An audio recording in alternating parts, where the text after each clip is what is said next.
Welcome to Homesteading from Home, where we do what we can with what we have. This is for normal people who don't have land or a big setup but still want to start. We're starting with a sandwich, from scratch-ish. Today is part 1, sourdough. I'll show you how to start it, and by the end of the series, we'll be making a full sandwich: bread, mayo, lunch meat, pickles, just like this one. First, start with a clean jar. Next, you're going to violently slam your flour on the counter.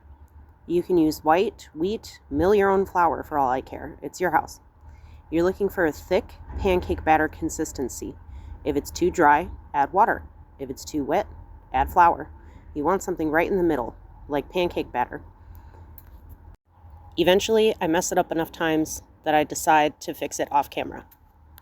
The consistency that you're looking for is not too dry, not too wet, kind of like a thick pancake batter. For the next 5 to 7 days, you're going to want to repeat this process daily. 50% water, 50% flour of your choosing. This is called feeding your starter. You want it to reliably double in size after each feeding. That's when you know it's ready to use. If you get sick of feeding it, you can put it in the fridge and feed it once a week. A lot of sources say to use like a cup, but I like to use a tablespoon because then I don't have any discard to throw away. Tune in next time and I'll show you what it's supposed to look like when it's ready to use and give you a nice bread recipe to get you started. Welcome back to Homesteading from Home, where we do what we can with what we have. Today we're doing part 2 of sourdough. I'm going to show you what your starter should look like. Should look like this: pretty bubbly, foamy, happy, and a little bit gross. Now I'll show you how to use it. I just use a regular sandwich bread recipe, and instead of using the 10 grams of yeast that it calls for, I use 1 cup of sourdough starter. So we're going to do 450 grams of flour, 1 cup of our sourdough starter. Then I'm going to switch my scale to milliliters and do 280 milliliters of warm water, 1 fat heaping tablespoon of sugar, and 2 tablespoons of oil. Make sure that your decanter leaks everywhere. It's required.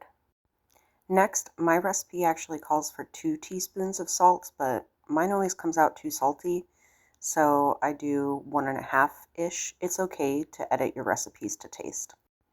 I add a little bit of honey because I like it. I'm not sure how much, maybe a tablespoon. Then we're just going to mix our dough together until it comes together and forms a nice dough. It might be a good idea to take it off the scale. It makes it a lot easier to mix. I like to use a spatula because I don't really like touching it. This is also the part where you should knead your dough for, 5 to 10 minutes, but I don't like doing it, so I don't. I've done it before in the stand mixer, and I don't see a ton of difference, so it's not worth it to me to spend a bunch of time kneading. But if you have a stand mixer or you like kneading dough, this is the time to do it. Next, we're going to cover this with parchment paper and let it rise for at least 4 hours. You can put it in the fridge and do it overnight, and it really develops a much nicer flavor if you do that. Tune in next time, and we're going to be working on mayo. Just a few more steps till we get our sandwich.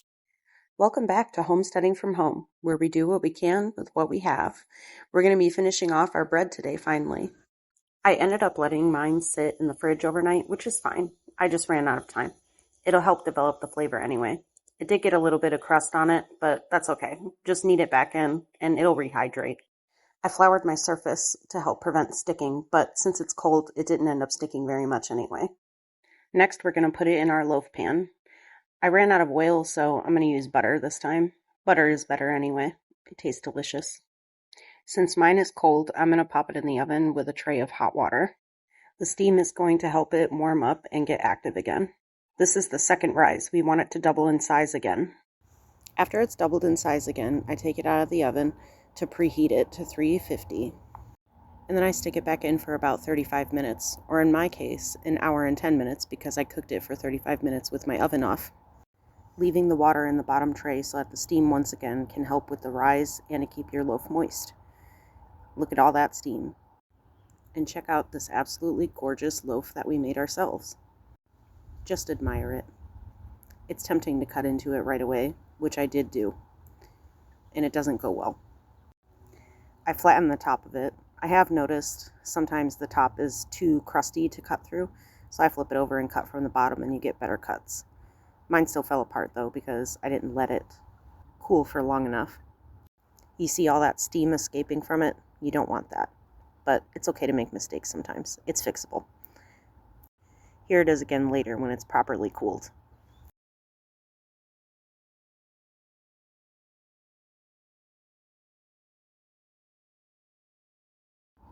Look at that texture. This is what we call the crumb shot. Get a nice smear of butter on there.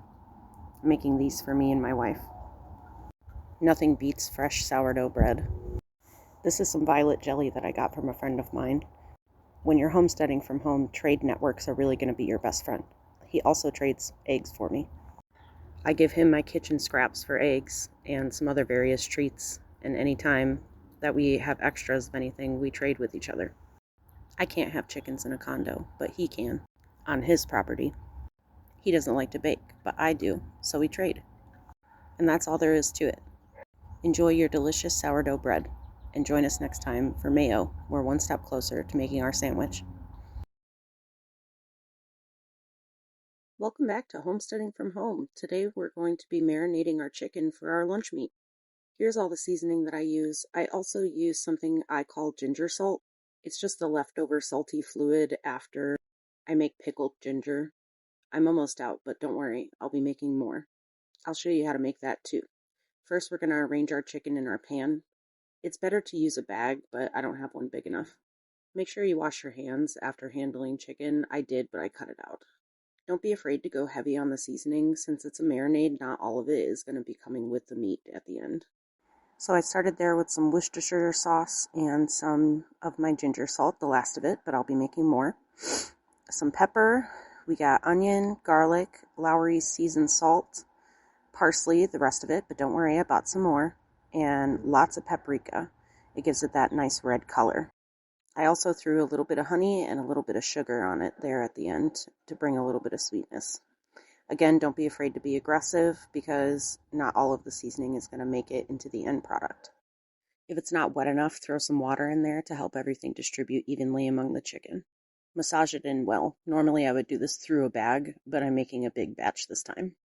After all the seasoning is massaged through, rearrange your pieces. I did mine cut side down because it has more surface area to suck up all that liquid. And that's all that there is to it. After I wash my hands and throw away that packaging, I'm going to cover this and put it in the fridge to marinate overnight, and we'll get cooking tomorrow. Make sure to tune in next time to see that. And then after that, we'll do our pickles. Only 2 more steps until we get our sandwich. Welcome back to Homesteading from Home, where we do what we can with what we have. Today we're going to be finishing out our chicken lunch meat. So after spending the night in the fridge, in that delicious marinade, we're going to cover our pan with some parchment paper and lay out our chicken. I'm going to roll the chicken around in the juice before I throw it on the pan, but then I end up pouring the juice over the chicken anyway, so you can skip that step. At first I thought it was too much liquid and I was going to reserve it for cooking rice, which is amazing, but it ended up being just enough to cover the chicken. You might notice that we're short a breast from our original video. That's because this recipe is versatile and I cooked one and put it in some soup and it was absolutely delicious. After we get our chicken arranged, we're going to pop it in the oven at 245 for about 45 minutes, and then it should look like this. Glistening, juicy, and it would have produced a lot of its own juices. Then we're going to put it back in our fresh container that has been washed, and it's going to spend another night in the fridge to completely cool. You can also put it in the freezer about 30 minutes before cutting to get it nice and firm so you can get those signature deli style cuts. Pour those drippings back over the chicken. It'll suck the juices back up as it cools. The next day it looks like this. A little bit of the juice will have congealed. If it's too congealed, put it in the microwave for 30 seconds and warm it back up. Once you chop it, again put it back in the juices. And I tried to shake it up like a Kim Kardashian salad, but that didn't work. And I just ended up gently folding it in. Be gentle so that this doesn't turn into chicken salad and you still get those nice slices. And that's all that there is to it. These are ready for sandwiches. Join us next time for pickles. Welcome back to Homesteading from Home, where we're trying to make a sandwich as from scratch as we can. Today we're making mayo. It sounds fancy, but it's actually super simple. I messed this up the first time I tried it, so I'm going to show you the easy way.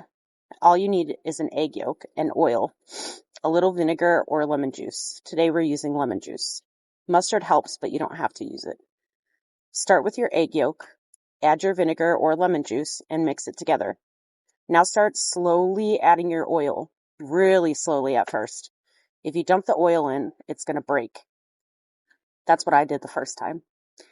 Once it starts to thicken, you're good. You can add the oil a little bit faster. If it does break, don't throw it out. Start with a new egg yolk in a clean bowl and slowly mix the broken mayo into it. It'll come back together. And that's it. We are one step closer to making our from scratch sandwich. Tune in next time and we'll start on our sourdough. Welcome back to Homesteading from Home, where we do what we can with what we have. Today we're making pickles, starting with the dill, grown from my hydroponic setup in my bedroom. We have equal parts sugar, vinegar, and water, as well as our dill and a fat clove of garlic, and black peppercorns that I forgot to point to. Put your sugar, water, and vinegar in a pot and stir it together. While that heats up on the stove, we'll chop up our pickles. You can do spears, rounds, or whatever shape you prefer. Today I'm doing spears and rounds. We're going to use the rounds on our sandwiches and our spears for snacks. You're going to want to peel that clove of garlic and pop it into the bottom of your jar with your peppercorns, your cucumbers, and your dill on top. Apparently, I forgot to record myself chopping the cucumbers. After that, you just pour your heated liquid over the top of your pickles. These are not shelf-stable pickles. They need to go into the fridge. These are called quick pickles. Now we're ready to assemble our sandwich, but you know I'm going to have to make you wait for it. Tune in next time for the payoff, and we'll chit-chat more about homesteading from home and how you can get started. Enjoy your delicious fresh pickles. Welcome back to Homesteading from Home, where today we're finally putting everything together from the last few videos to make a meal. The sandwich. You already know how to make a sandwich. I don't need to teach you. So instead, let's talk about what homesteading from home really means. A lot of people hear homesteading and picture a huge farm out in the country, but honestly, it's more about mindset than location. It's about learning skills, making things yourself, wasting less, and building systems that make your life a little bit more intentional. You don't need acres of land to start doing that. Sometimes it's homemade lunch meat. Sometimes it's growing herbs in a pot. Sometimes it's learning how to preserve food, bake bread, or make something instead of buying it. The sandwich really isn't about the sandwich. It's about taking small steps toward being a little more capable, a little more creative, and a little less dependent on convenience for everything. And honestly, it tastes a lot better too. And that's all there is to it. Join us next time to see where this journey takes us.